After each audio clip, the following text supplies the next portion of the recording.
Do you regret voting for and enacting the Emergencies Act? 10 seconds, and then we have to turn to... Yes or no? I think this is a question also that is before the courts and Yes or no? Do you regret it? Okay, I'm sorry, this is all...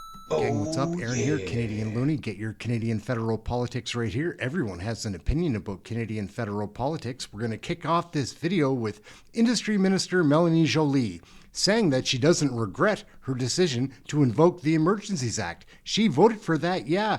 And even though the courts put down a ruling that they were guilty of invoking this act on Canadian citizens, she's saying that, she rolls her eyes at the question. It's ridiculous. I'm pleased to hear some of the things that I'm hearing today. It sounds like you're open to recommendations from the Privacy Commissioner, and I think it sounds like you can understand why leaving the standard of what's necessary and proportionate out would create uncertainty about how these powers will be applied.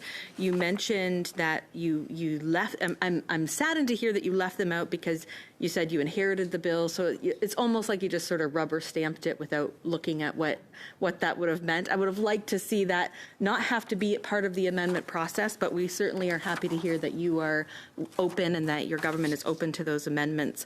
At October 30th meeting, the Centre for International Governance Innovation raised concerns about subsection 15.1 and 15.2 of the Telecommunications Act, which give the governor in council or the minister abroad authority to impose secrecy around certain orders and decrees. They recommended that clear guidelines be included to govern the use of these extraordinary non-disclosure powers. So can I ask why the government chose not to include that guiding criteria in the legislation to limit how these secrecy powers can be used? So I think it's important for people to remember that since we're living in a much more chaotic and dangerous world, the government has to deal with a lot of hostile actors that can sometimes go after a critical infrastructure, including the state one. And so we indeed deal with intelligence services information. And while the Minister of Industry and the Department of Industry is not in charge of that, it will work with other departments, including the public safety agencies and Global Affairs Canada and Defense, to make sure that we can help them addressing the threats. So we have an entire, policy infrastructure when it comes to national security. And we've been able to put guardrails regarding that the way we address sensitive information, particularly when we're dealing with a hybrid warfare, particularly when it comes to Ukraine. And what we did was to develop NSIRA and NSICOP.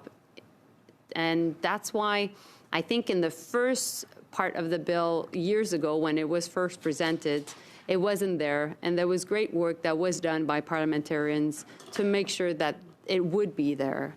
Now I think that the parliamentary oversight has been added, and that's why I'm confident that we can deal with things in a way that is consistent with protecting the interests of Canadians. Now, so again, I only have limited time. Criteria of proportionality, Minister, because I think that's something also we could read. Exactly. We've been past that. We're past that for sure. The Privacy Commissioner warned that the minimum privacy requirements in Bill C-8 are insufficient to govern the sharing of information with foreign governments, particularly where sensitive or personal data may be involved.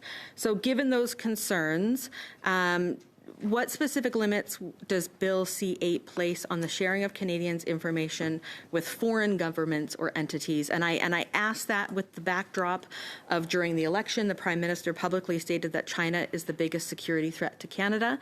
You, in March of 2023, accused China of trying to sow division in many democracies. I lived in China for a couple of years. I've experienced what that can look like. Does the government still stand by that assessment today? And if so, how does Bill C-8 ensure that sensitive information collected under this legislation cannot be shared directly or indirectly with hostile states or bad actors?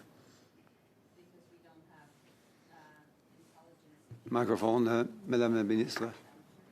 Votre microphone. Your mic, please, Madam Minister.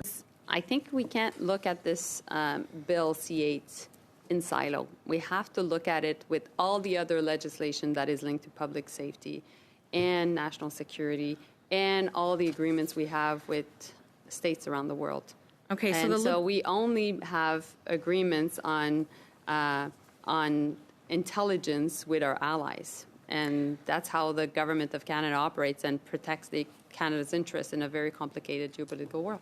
sometimes it seems like we're talking out of both sides. In 1 minute we're allies with China, and the next minute we're not. So excuse my question. The Liberal government assured Canadians that invoking the Emergencies Act complied with the Canadian Charter of Rights and Freedoms. The courts have since ruled twice that the government violated the charter and failed to meet the legal threshold. Do you regret voting for and enacting the Emergencies Act? 10 seconds, and then we have to turn to... Yes or no? I think this is a question also that is before the courts and Yes or no? Do you regret it? Okay, I'm sorry, this is all... Canadian federal politics are absurd. We're going to stick a fork in that video. It's over. My name's Aaron. This is Canadian Loony. Smash the like, hit subscribe. Please leave a comment below if you have something to share. Enjoy this playlist. Check out this video. We've got lots of things to watch. Aaron, Canadian Loony. We'll catch you in the next video. Thank you for watching this one. Ciao for now.